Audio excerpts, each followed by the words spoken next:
All right, I just wanted to make this quick video lesson, something that we would have gone over in class a few hundred times, but we didn't really have the opportunity, and that's talking a little bit about the research question. As I go through the papers, many of you have good questions, many of you have the beginnings of a good question.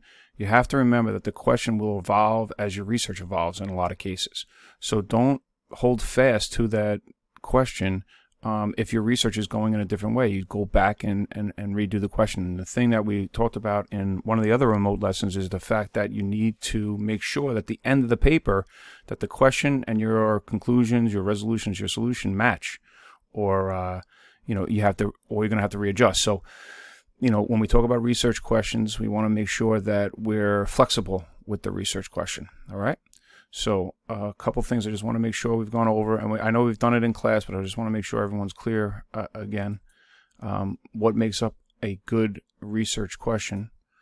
It has to require a judgment or an evaluation to be made. All right, you guys, this is not the IRR.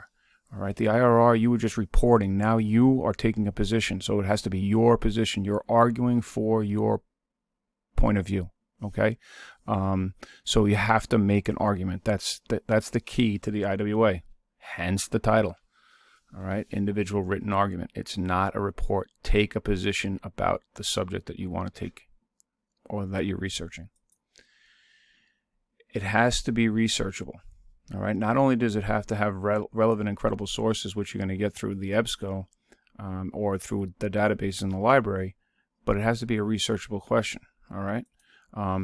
If your question's too broad, it's actually more difficult to research.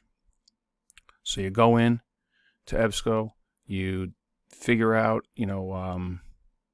what your topic is, what your question is, and if there's not enough research out there to help you create your argument, you're going to have to change your question, change your research a little bit, but that's the key.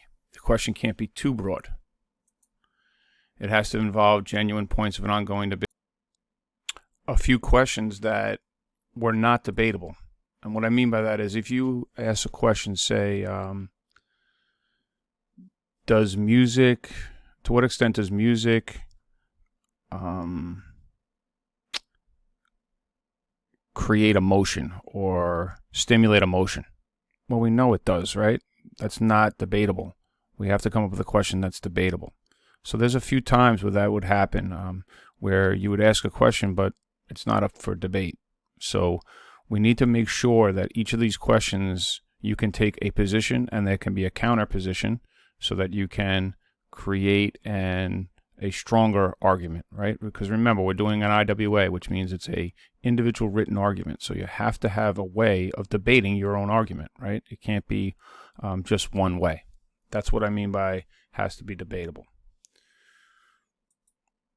You have to invite engagement of alternative perspectives, like we've talked about a million times already this year, right? You can't just take it from one perspective. So if you're doing something on education, you can't just take it from the student point of view because you're a student. You have to look at other points of view, alternative points of view, people who think opposite of what you might think. All right, in today's day and age, is remote learning beneficial for all students? Think about that from different perspectives. And lastly, they should not be multiple or nested, meaning they should not have more than one piece within it. All right, and I don't think anyone that I looked at had any of those issues. Last thing I want to just talk about are the question stems. We've focused on to what extent questions. I think those are easier to make argumentative questions and debatable topics. So, but there are other possibilities. I just wanted to make you aware of those possibilities because some of you who are trying to jam your question into to what extent, you can use these other possible stems as ways of changing up your question if your question leads that way. So I just wanted to give them to you. You have what is the best way to, how should, is, should, or to what extent. All right, so you guys know how to get in touch with me. Please, if you have any questions or any problems or any issues that you need to discuss, you definitely get in touch with me. I've set up some conferences with some of the students, and they've been pretty successful at kind of getting people, a good foundation from where they can continue their research. So good luck, guys, and if you need anything, let me know. There